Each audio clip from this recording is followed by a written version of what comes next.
Without further ado, please welcome Dr. Q on stage. Thank you. Thank you, Adrian, for this warm welcome. Much appreciated. I'm so sorry I have to leave. I'm an officer myself. I know you're my president, so I totally understand that you have to go. Folks, I'm super happy to be here. Very excited that I was invited by Edith, the organizer of this event, to share with you my 2 cents when it comes to a topic.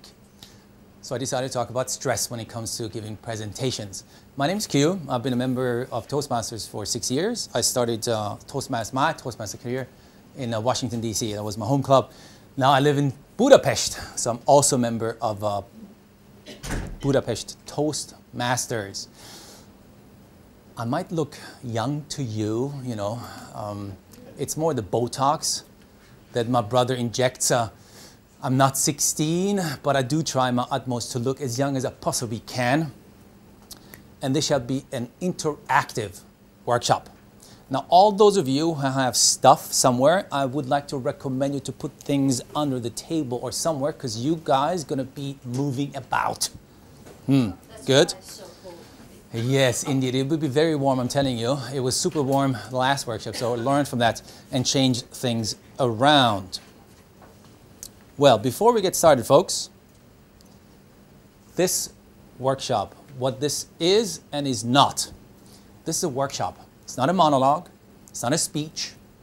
It's not a presentation. It's a workshop, which means you guys will be involved in this. I depend on you. We all depend on you. So if you don't interact with me, it'll be boring as hell. But don't you worry, I'll make sure that you will interact with me. It's a workshop. 2, having 60-ish people here, it's going to be hard for me to shout across the room so that even the cheap rows in the very, very back can hear me. So we have an agreement now. When I raise my hand, you raise your hands. Everyone sees, oh, hands are raised. That means zip it up and bring your focus back to me. Cool? Done deal? Awesome. I cannot, it's impossible, I cannot give you the key to the Holy Grail of leading a stressful life. It ain't going to happen. You will not be able to lead a stressful life. It's impossible. But what you can do is you can learn how to deal with it, reduce it, maybe even prevent some of it.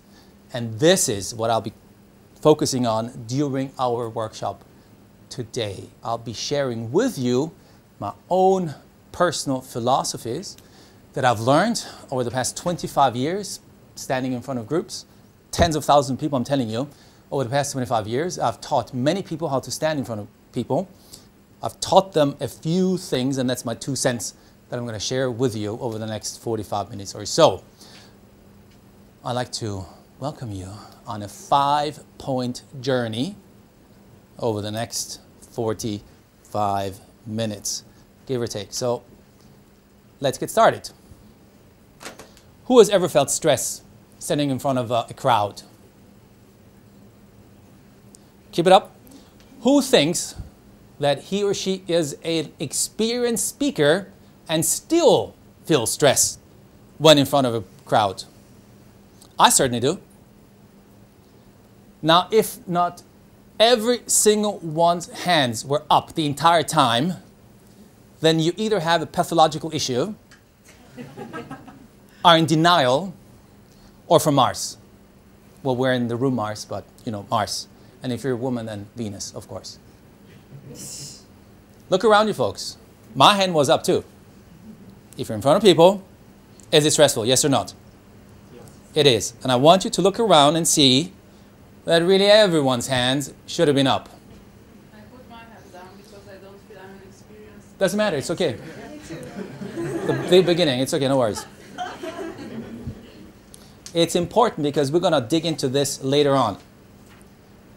So that you know roughly who I am. You know, you got my name. I'm in Budapest now. Came from Washington, D.C. I want to know who is here tonight so I can interact with you a little better. My Hungarian folks. Give it up. Hungarian folks here? Yeah, cool. Awesome, awesome, awesome. I was told Romanians should be here. Romanians? Wow, welcome guys, far away. Then I was told some Slovenians. Slovenians? No? Austrians? I was told Austrians are participating here. No? Croatians? Well, I was given misinformation, man. It is what it is. So we got Romanians and primarily Hungarians here. Welcome. And Americans. And Americans! Oh, you came all the way from the US here? Welcome. I didn't see you on the flight. Oh, you live here? I live here. Oh, well, I'm a member of Budapest Toastmasters too. So, the meat of things is pretty simple. Stress comes directly from fear. And we will talk about fear a lot in this presentation. It's very important that you address the fear and that you realize that it's normal. Fear is not a set block of concrete. It's not. It's amorphous. It changes. Sometimes you can deal with it. Sometimes it's overwhelming. Sometimes it manifests itself in one way, sometimes another way. Sometimes you don't even stress at all. It's amorphous, but it's there. You can be super seasoned speaker, and sometimes you're stressed out, even after 25 years on stage. It all depends on your personal circumstances on that day, the environment that you're in, and so forth, right? Important. Now, it manifests itself, fear. Fear could be a fear that we're facing of failure, forgetting our text, not getting the job, being rejected, not being cool enough on stage, right? That's all fears in the back. And it manifests itself in different ways. Fear can be almost touched. Heart rate goes up, frog in your throat, trembling, sweaty hands, right? These are physical aspects, correct? Oh my lordy. Igen. You see, we got an American here teaching us some Hungarians. We came from far and wide, you know, from within Hungary and even from all the way from Romania and the United States, give or take, to learn something. We're all in the same boat here, all of us. And I remember, because I went through school for, you know, quite some time, I guess. I have a PhD. And the number one aspect of learning, to me, and I've realized it too with other people, is the social aspect. If there is no social aspect, you don't retain things as well. Now we're here in a group setting. So as I said before, I need your participation. It's the social aspect. You want to touch people, you want to learn about them, and that's how you hopefully take more away from this workshop. Over the next 3 minutes, I want you to get out of your chairs, walk around the room, introduce yourselves to people you have not met before, stating your name, your club, a fear that you have when you speak, and how it manifests itself. At least 5 people you want to connect with. 5, because this is also a social event. Hello, my name is Q. I'm a member of Budapest Toastmasters, and I fear that I forget my text, and how it manifests itself is by my brain freezing up. Easy. And every time you meet another person, you want to use a different fear and a different way how it manifests itself. Okay?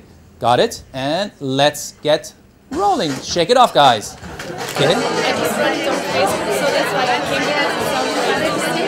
Okay? Sometimes I'm very excited about what I want to say. Yeah?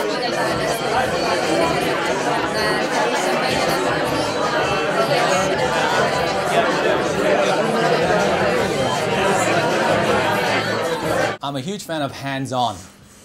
I remember I went all the way to a PhD, and half the time I thought the lectures were boring as hell, catastrophic, if I may use my Hungarian that I learned. And I was wondering how on earth they ever made it up there. So I told myself if I ever am going to end up on stage, it should be hands-on. Otherwise, it goes in one ear and out the other. All of this that you just did leads to the next 5 points. First of the 5 points I'm going to share with you is, and you just hopefully realize that, it's a normal. Good news, everyone. It's normal to feel stressed and be afraid. It's normal. Awesome. Most people think it's only them. Oh my God, it's me whose heart rate goes up. It's only me who starts sweating. It's only me who starts shaking. Very incorrect. It happens to everyone. After a while, you can learn to deal with it better. And if your seasoned speaker, it doesn't happen to you that often, but I've seen live on stage very seasoned speakers who were nervous. You could tell. For whatever reason, bad day with the wife at home, I don't know, were sick before, they couldn't prepare well enough, whatever the reason is. Even as a seasoned speaker, I assure you, you can feel stressed. I remember Scarlett Johansson, the actress? She was hosting an award show 8 years ago or so, I forgot. So she had to talk live in front of an audience and TV, I don't know, 10 million people watching her. She was shaking like this, microphone in one hand, and she didn't even notice it. Do you know what I mean? So you think these people should be used to that, but no. Sometimes it happens to all of us. We're all in the same boat. So first is, it's normal. First, stress-reducing information that you can take back home. Not only you, it's everyone else as well. Now how I do it, I call it my own personal way, is acknowledge it. Once in a while when I get nervous, I'm like, okay, today I'm nervous. Oh, okay, today I got sweaty hands. Address it. We'll get back to that in a second. You shared with the crowd your fears and how they manifested themselves. So if I may now ask for volunteers, tell me about some fears. There is no right or wrong answer. Cheap rows in the back are just as welcome as the VIP rows here in the front. Yes, sir? Forgetting what you want to say if you have a scripted speech. Yeah, forgetting the text. Cool, that's one fear. Any other fears? Come on, guys. We all have fears. Yep. I cannot speak like a native English speaker, and sometimes I forget the English words. The words, yeah. Forgetting And I'm things. feeling the words. Understand. It's normal. It's normal, right? It's normal. Other fears, folks. Speak up. When you have a blockade during your speech, so you forgot what you wanted to say. Forgetting the text. Okay, cool. 3 times the same. Anyone else? Maybe mine is strange, but I fear my facial expression if it doesn't have any connection with what I'm saying. It's disconnected to what you're saying. Your face shows that you're afraid. Cool. What the others will think about my speech? Cool. What are people thinking about you? Yeah. Being on stage, you're like naked. There is no protection, none whatsoever. You're the one who everyone else is looking at. Whatever you say, the movements you make, you're being judged. And what exactly I say? Gotcha. Anyone else? I know some. Yeah. In the context of work, I used to give presentations, and I would often be the only woman. Yeah. And I would find that when I got really scared, I would be too accommodating to questions and distractions, and instead of keeping to the objectives of the presentation. Yeah. Because I was trying to please. To please, yeah. Yeah. Getting off the topic, yeah. Losing energy. Losing energy throughout the speech, okay. Not being able to maintain the energies. Anything else? Folks? Boring other people, okay. Not meeting the expectations, yeah. I became ridiculous on the stage. That you think that you might be ridiculous, Yes. okay. People are laughing at me, not with me. Okay, oh wow, Yeah. okay. Yeah, you see, it's normal, it's normal. There is no right or wrong fear. Someone else raised their hand before, yeah? It is me, like not getting the reaction that I envisioned. That you envision, okay, cool. We will get to that in a second, yeah? So we shared some fears. Normal, it's very important, guys, very, very important. Believe me, I trained a lot of people for the first speech they ever gave in front of an audience they had no idea who they were, and they had to be good. That's the very first thing, it's normal, right? We shared some fears, and let's share how it manifests within you. Like brain freeze, sweaty hands. Any volunteers? How does it manifest? Yes, in the back. So I said that I hate to learn by heart speech. I'm improvising 80%. I retain only the main ideas, and I'm improvising a lot. I use a lot of tabletop techniques. Yeah, but that's not a manifestation of fear. Oh, I think it is for me. Okay, well, maybe, okay, yeah, fine. I'm saying the script reading word by word. For example, using a teleprompter. Yeah? It's another way of avoiding this fear of... Forgetting text. Yes, forgetting. Yeah, okay, manifestation fear is different, my friend. It's something that your body does with you. You freeze. You sweat. You hear your own heartbeat in your ears. That's a manifestation of fear. Your lips get dry. That's a manifestation of fear, okay? Your lips get dry.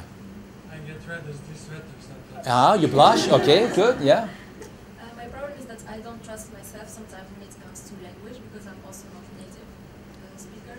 So sometimes when I'm speaking, I I get really scared if I'm really saying things correctly, and then I keep looking for the right words. And how does it manifest itself? Yes, I'm coming to that. Okay. I keep saying a lot, like. Okay, manifestation of ahs, the ah countered in Toastmasters. There's the reason why we have them, you know, that role. Yes, madam. Shaky voice. Shaky voice, okay. There's a reason why I do this thing. So I need your participation, folks. Okay, yeah. I lost my focus, and I, instead of concentrating on what I about to speak, I'm still thinking about my past perceptions. Okay, okay. I think the breathing, you know, like The breathing, yes, okay. As a child, I had speaking problems, and in fearful situations, I cannot start words at all. So At all. And the mouth block. Okay, gotcha. Perfect.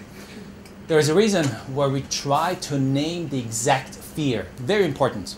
We'll get to that. So that was stress reducing insight number 1. We'll go to stress reducing insight number 2. It's fear-based. Fears, you know, folks, I call fears shadow hounds. You know, those big, scary dogs that are in the dark forests? They're haunting you. And you are scared shit and you run away. And each one of them carries a name. Heartbeat up, sweaty palms, not being able to breathe, speaking very, very, very fast. Each one of them has a name. And when you have a fear, and you can use this for your life, not just speakers, you know, it happens throughout our life. And speaking is just a reflection of your personality on stage. When you're afraid of something, what do? You run. That is our natural first instinct, run. I hear them bark in the back, and I start walking faster. And the faster I walk, the more they get, and the faster they get too. And then I start running, and what happens? Panic kicks in, agony, stress, I cannot breathe because I'm surrounded by shadow hounds. But here comes the counterintuitive thing you can do. Stop. Turn around. Look at them. Use a flashlight. Shine it right into their faces. And as soon as you do that, they start to retreat. Why? Because they're not used to that. They're used to people running away from them. But as soon as you turn around and you look at them, they get scared shit and they start running away. So when you pound them, all of a sudden all the fears go away. And I'm telling you, it is my own personal experience of dealing with fear. Any fear. You can have it at a job interview, first date. Will I be rejected? You know, job review. Oh my gosh, will I pass? Will I continue with my job? And there's so many circumstances in life that you encounter where there is stress, and the stress is always fear-based. So look at it. You gotta name it. You gotta name the exact fear that you have. I'm afraid I'm gonna lose my job. You've named it. I'm big time into life coaching and health coaching, and I overcame 2 major life-threatening diseases in my life. I should be dead really. That I'm here is a God's blessing, or I'm here to be a pain in your butts today.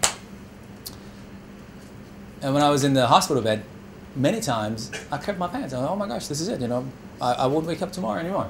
But I did. So I know the fear right in my face, and the fear called death. I'm still a very young guy.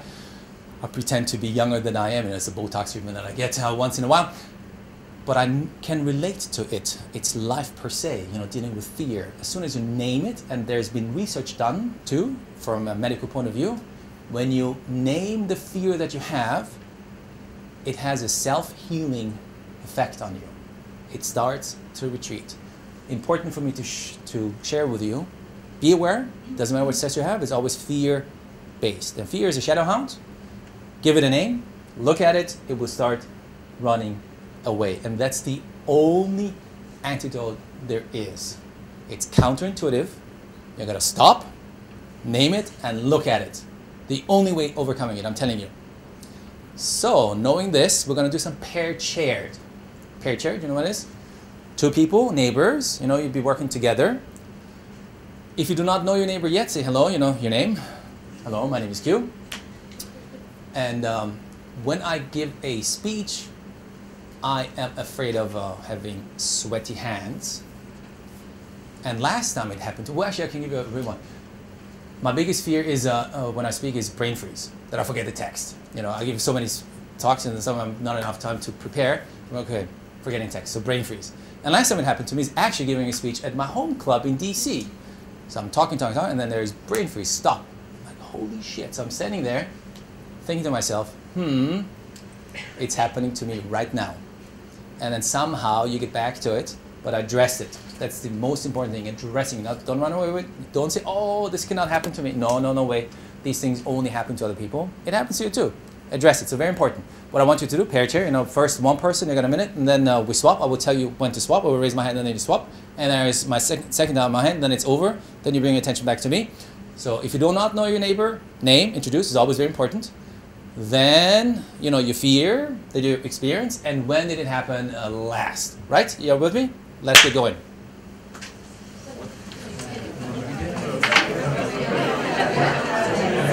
She's right there. She's right there. She's right there. It doesn't matter. It doesn't matter.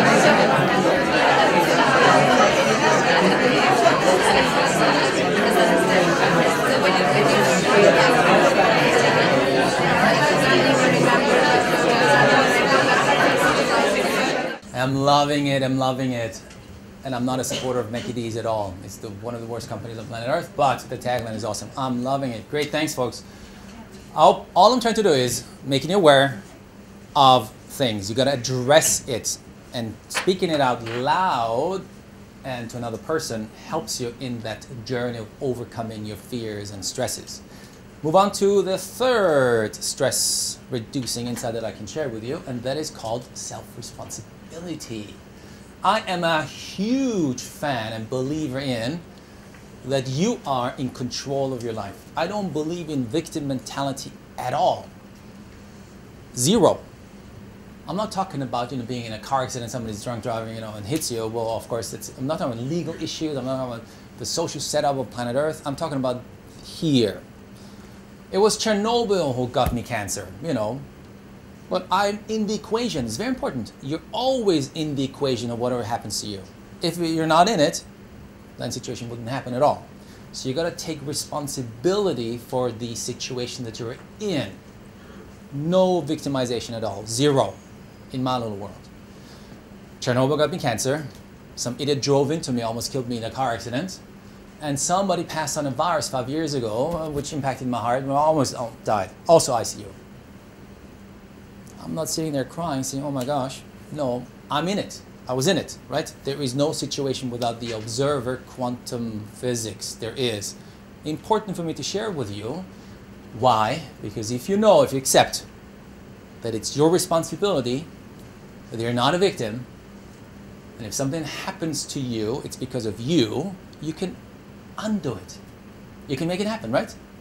If I say, oh, if it's somebody else, then I'm a victim. There is nothing I can do about it. But if I say, oh, I'm in the equation, and since I'm in the equation, I have power over it, I can change it. I can turn it into whatever it is that I want the outcome to be. So my third stress-reducing little token of wisdom is self-responsibility. Second chakra. If you're into chakras, third eye. It's indigo, and it stands for self-responsibility. If you open this baby up, ultimately you will get serenity. It calms you down, relaxes you, and if you do it long enough, hopefully you might become clairvoyant. Since you are self-responsible, since I am responsible for standing here, it leads me to the fourth and a hands-on stress-reducing insight, and that is called ta-da, preparation. Two types of preparation. One is a technical preparation, and one is a energetic, esoteric, spiritual preparation. So we're going to go through the first one step by step. What could I mean by technical preparation? Any ideas here, folks? VIPs are welcome. Coach class, Keto class in the back are welcome. Yes. Oh, it seems Keto class is winning this time. Yes. Checking the technical stuff before the... Yes, in a way. We're going to dig much deeper into that. Yes. Giving yourself enough time. Time, yes. Rehearsing. Rehearsing, cool. Yeah, we're getting there. Warming up your voice. Yeah, we're getting there. Videotaping your speech. There you go. We're getting there too. Awesome. You know, we're starting to get a feel for that. Yes, sir. Checking the stage layout. Awesome. Awesome. Awesome. There is no right or wrong. Obviously, there isn't. Request feedback as part of practice. Okay. Cool. Thank you. Understanding your audience. Awesome. Yes. Having structuring your speech. There you go. So we're getting there. Yes. Go to the toilet before your speech. Yes. Yes. Good. Very good. Very good. Awesome. Yes. Get to know your audience like you did Yes. at the beginning of the workshop. There you go. We're getting there. So what I do, what I try to convey to everyone that I coach is step one is write it down. It doesn't matter if you give a workshop like this, if you give a presentation at work, you know, this is a conference room, and I'm sure many, many presentations have happened ever since they opened up this conference room, or a speech at Toastmasters. Write it down, word by word, in my humble opinion. Again, what I say is not gospel, but that's what I recommend. Why? When you start writing it down, you have an internal conversation. This point of view, that point of view, oh, this is not so good, this is cool, that sounds funny, this doesn't. You're right, and then of course you correct and you improve and so forth. Write it down. Step one, the outline. Second is learn it. Learn it by heart, so that you know it. You're gonna just write it down and show up, but not good enough. And giving a speech having this piece of paper in front of you, horrible. Learn it by heart, or as best as you can. For seasoned speakers, at least know the first sentence by heart, or the first paragraph, and the last sentence, or the last paragraph. You can, as my Romanian friend over there, you can just wing it, the in-between, but you gotta know how you start. Like there should not be any wiggle room at all. This is how you start. And you should know this is how it ends. No wiggle room. That's the bare minimum. And then the in-between, you can learn by heart, either the whole thing or part of it. Okay, it's the structure. So that means practice it. The number three, once you know your speech, you gotta rehearse it. Now how can you rehearse? And all these things are here for you to have less stress when you give a presentation. Doesn't matter which presentation at all. Rehearse it. How do you do it? You stand in front of a mirror. You listen to yourself. How do I look? You record yourself. Ideally, you would record yourself. This is the mirror. The camera is behind you, and it records the mirror image of you. Because then you know how you look, right? That's what I would recommend. Otherwise, you just sit in front of your camera, open up Skype, and record yourself when you talk. But it's just your face. You want to have the camera a little further away and record you. Why? Body language. Do I do this? Do I shake? Do I poke my nose? You want to know what's going on. Am I firm? Which energies do I exude? How do I perceive myself? And folks, the worst thing for people usually is their own voice. You're not used to that. I know, you're not. But you gotta force yourself. You video, you listen, you hear. You might say, oh my gosh, it's terrible. How can people even like what I'm saying? You re-record, you improve, you do it again and again and again. The more, the better, right? Because the more you do it, the more practice you have. And then when you're prepared, self-responsibility, the audience will give you a lot less stress, or the situation will give you a lot less stress. Next step would be, do it in front of another person. If you have a friend, colleagues, rehearse it with them. Give the speech to a third person, a second person, third person, and ask for their feedback. Important. They have a total different perception of your speech or presentation than you. And then, I'm trying to cover the beginners and the very advanced ones. Last but not least, what you can do is you can dry run it. Meaning invite an audience and give the speech or presentation before you give the actual speech or presentation. And then you can get much better feedback in your own energies. So preparation, technical preparation. There is no right, no wrong, but there is a system behind the whole thing.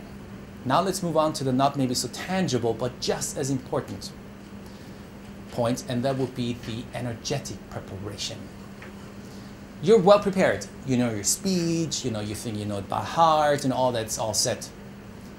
But there is so much more you can do. And what is it that you can do from an energetic point of view? Any idea? Cheap Rose, yeah? Meditate, cool. Yeah. Eat and drink enough. Eat and drink enough, yeah. Have enough sleep. Have enough sleep, yes. Envision your yourself. Envision yourself. Yes, cool. Yes. Listen to some music. Listen to some music. Yes, very good. Yeah. Do push-ups. Push-ups. Yeah. Why not? Sure. Push-ups. Yeah. I'm just trying to do this openly so people can hear okay, what's possible. Dance at the energy, get excited. Dance, energy. Okay, cool. Any other ideas? Yeah. Maybe deep breaths to calm down. Breathe. Yeah. Breathing exercise. Cool. Okay. Step one is your personal preparation. Personal. I remember when I ran my travel business, I had to travel from one university to the next to the next. Many. There was like groups of people. I had no idea who they are, but I had to excite them so they would buy the travel. You know, they would come on our tours. So I listened to music, like a music that would pump me up and get me into the same vibes as 22-year-olds. You know, I was already 25-ish, you know, when I went there. So I wanted to make sure that I can connect with them. So it's always the same music, not changing, to me. You can change. But music that gets me into the mode of connecting with people and hyping them up. Important. So music. Some people eat chocolate, you know. Chocolate is like, gives you a good mood. Some people, wine. Drink a sample wine, you know. I'm not promoting getting hammered, but it might help you. A small glass of wine just relaxes you a little bit. This music, meditate, absolutely. We'll get to the envisioning in a second. So do things that calm you down and focus you for the event. It doesn't matter what the event is. It could be a boring, because that's like, to me, that's hell on earth, corporate world. A boring corporate meeting where you got to give a presentation to your boss or the whole management team. So it's very important to you. Do the same before, you know, listen to the music, breathing exercise, something that calms you down, eat chocolate, things that make you feel comfortable and good inside. Because the energies that you have inside will exude and people around you, they get it right away. It's very hard to fake it on stage. It really is. So that's one. Then connect with the audience. Connect with the audience. What can you do to connect with them? You can be, for example, if there is registration, you can sit at the registration desk already and welcome them. Hey, you know, hello, how's it going? When people come into the room, what did I do? I connected with you. You know, this is 25 years of experience with people who had to connect with people that I've never met before. Total newbies in speaking, total newbies. You know, I trained a lot of guides, but to stand in front of 50 people they've never met before, their very first tour in life, and they had to excite them because for the next 2-3 weeks they will be their guide. I'm telling you, they're all shitting their pants. So what you do, what are you afraid of? Is usually of the unknown. That's what you're afraid of. You do not know the people. Is always scary. They're all Shadow Hounds. They're all here to kill me. Well, of course not. They're not. It's just in your mind. But when you connect with them and say, hey, what's going on? They see you. There's, you know, energy exchange. All of a sudden, it's not just in a big, dark blob out there. It's human beings. They know you. You know them. Oh, my gosh. So much more relaxed, right? So connect with them. If you cannot do that in person for whatever reason, because that's might be the case too, connect with them before you give the presentation. Send them an email. I'm sure, you know, sometimes there is I just try to cover some various aspects. Send them an email, say hello, welcome to my workshop. Facebook, connect with them on Facebook, I don't know, social media, whatever that might be. Just try to engage with some of them, because then when you're here, you will already have some familiar faces. And this reduces the stress tremendously. Okay, that's connecting with the audience. Then you can do some technical, energetic stuff, is visit the venue beforehand. Because again, it's always the unknown. You have no idea what's going to happen. But once you know, okay, that's the stage, or that's a conference room I'm going to be in, or that's going to be, I don't know, where we are, it's so much easier, right? So when I am at hotels, I always go to the room. Okay, this is going to be the room. It's going to be, and I'm going to tell the guys there, you know, I want these chairs to be set up like this. I'm going to stand here. So you're already familiar with yourself. It reduces stress big time, as opposed to just show up and then, oh my gosh, this is it. Like it happened to me today. You know, I had a total different idea about this room, and then I come here and I said, this is never going to happen because I have to have people walk around. But it is what it is. As a speaker, you're going to be able to just roll with the balls, you know, making sure that you always adapt to a new situation. So go to the venue, check things out so you know what's going on, right? And last but not least, the energetic part, because I'm a huge believer in energies, and that we're all connected. That's for a different topic altogether. Just take my word for it. That's what I believe in. We can connect with people on an energetic level. I am 100%, 1000% convinced that we're all of us, whether we're here or, you know, in China or in Africa, we're all connected somehow. The energy that we exude, we get back. I'm a huge believer in that too. So what I do before every single for this too. Of course, I did last time. You know, I envision a happy crowd. Me smiling, you smiling, we shaking hands, you leaving here saying, "Oh my gosh, this was an awesome workshop. I learned a lot about it and from it." And I was, "Oh my gosh, I was able to give them some information. I made them happy." Think about it. In here, envision the whole thing. Of course, I couldn't envision this room. I had a different room, but it doesn't matter. The outcome is the same. I called it pre-paving. Pre-pave the outcome. It doesn't have to be a workshop or a seminar. In anything you do, you know, job interview, first date, you know, makes no difference. Pre-paving. In your mind, make sure this is the outcome that you want. And be as clear as possible and have awesome emotions inside of you. I was thinking smiling, you know, happy faces, jumping about, you know, the very first thing we did, going, shaking hands. That's what I had in my mind. And listen to the music inside of my mind also. So pre-paving, that is energetic preparation. You can do a lot more, but we're starting to run out of time. Now, coming to the second to last part. Yo, is there somebody who would like to share a big stress, fear they always have?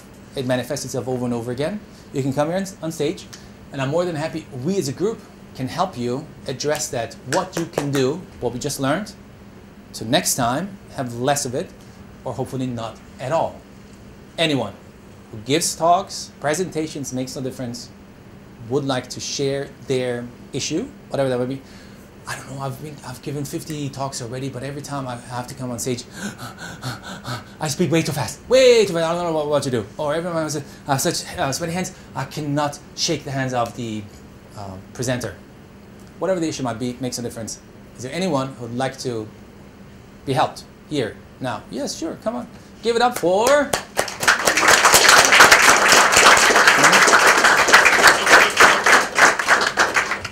So what's your name one more time? Andy. Hello, I'm Q. Welcome and thank you for sharing yourself with us. You're in a safe place. You know, we're all in the same boat. All of us. You know, all of us have stress, all of us have fears. It all makes a difference, right? So is there one issue that you'd like to share? Yeah, actually my issue is probably a little bit different from all the people here because I'm not often speaking in front of this much crowd. I'm a veterinarian, so I usually speak to one or two people like the owners. And my biggest fear is always that they are judging me for the look of me that I look younger than I am, and I'm gonna disappoint them, and then they're not gonna be convincing enough. They're not gonna do what I tell them because they are used to big old lies as veterinarians. So when I stand there, I'm always like shaking like now that I'm not gonna convince them even if I know what's good for their pet. So that's my biggest fear. Okay. So you're an expert in what you do, right? Yes.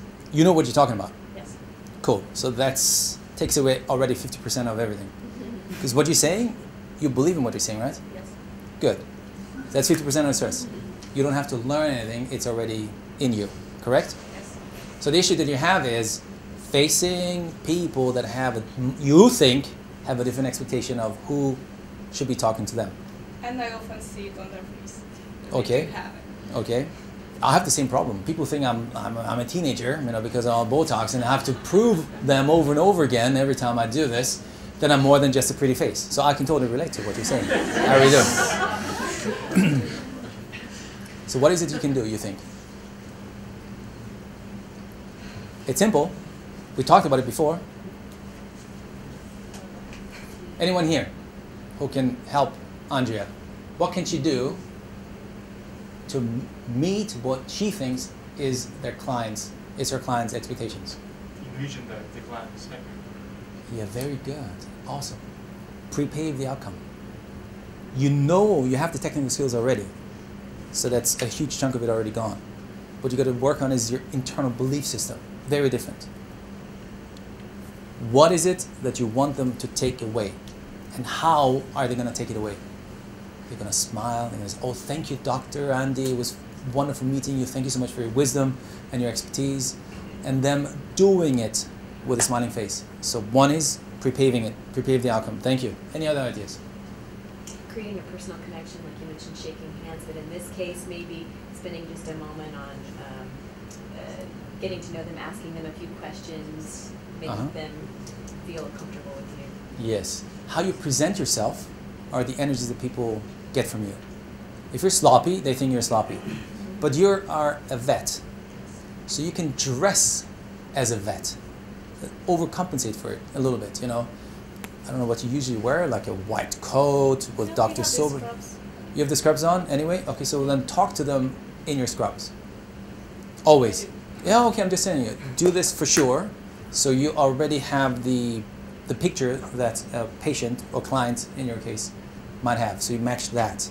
You prepave. Any other ideas? Yes? What if you say, I've seen a lot of cases like this, like yours, so they will trust you, that you are not a new thing, so you're not new in this profession. Yes. People trust you when you have authority. If you just tell them this is what's going to happen, this is what I see, no hesitation, they will take it on board. I'm telling you. You connect with any and every human being, and they will pick up on your energies. If you stand there, firm, I'm Dr. So-and-so, and I'm telling you, not as a boss, but I'm telling you, you know, because I know what I'm talking about, they will take it on board. And envision beforehand the outcome. And envision them shaking your hand saying, oh, thank you so much, doctor. I most certainly will do that. Thank you for helping my dog, my cat, my whatever. Yeah, I'm telling you, that's what I do too. I do the exact same thing, you know, it's out of my own personal experience. I have no problem with foreign owners actually, so they are always like acting me, just like like this. you do. It's, yeah, it's the Hungarians? The Hungarians, yeah. Well, I do not know, but anyway, I'll give it up for Ani. Thank you so much for being on stage. Thank you.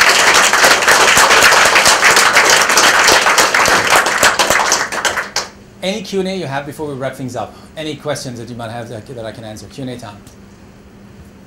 Anything. Makes a difference. Don't be shy. Cheap rows. I know they're using the cheap rows. They're hiding in the back. They wish they were like a curtain. They could just crawl on the table. VIPs. That's it. You're exhausted. And I was like, oh my gosh, they're happy to it's over. Let's run out of here, get some lunch, get some food. Any questions you might have? No? Recap. My 2 cents for you to take home. Very simple. I told you it's 5 points. We talked about 4. It's normal. Really, I'm telling you, it's normal. As soon as you fear something, feel it, just know it's normal. It's not just you. It's everyone else. Whoever says it's not me has a pathological issue. Let's put it that way. Or is in denial, or is from Mars or Venus. It's fear-based. It is. Any stress you have is 100% fear-based. Sure, not the opposite. That would be love-based. That would be awesome, but it's not. So name the fear. You really got to name it. What is that I'm afraid of? The outcome. What is it? Will I be rejected? Not funny enough? You know, forget my text? Whatever the fear is, you know. And how it manifests itself. How does it manifest itself? Sweaty hands, speaking very fast, you know, trembling voice, frog in your throat. That's how it manifests. So it's fear-based. You're in control. Awesome. I'm like, when I prepare for this, I said, sure, I'll do it at short notice because Eddie really was squeezing me. She needs somebody to give a presentation. I said, sure, I'll do it. I said, okay, now that I decided I'm going to do it, I'm going to do it. And what is it I can do? Is I can prepare for this. There's a technical preparation, an emotional, esoteric preparation. And last but not least, when people ask me, they see people relaxed on stage, and I'm in front of a lot of people, and they come to me, oh my gosh, you seem so relaxed on stage. I don't understand why. There's only one reason for that. And it takes time because it's called practice and routine. The more often you do it, the more it becomes your second nature, the easier it comes to you. And so the more natural you are when you're on stage. The only thing you got to do is you got to do it, folks. Take any and every opportunity you have to be in front of people, because the more often you do it, the easier it gets by time. It's practice and routine.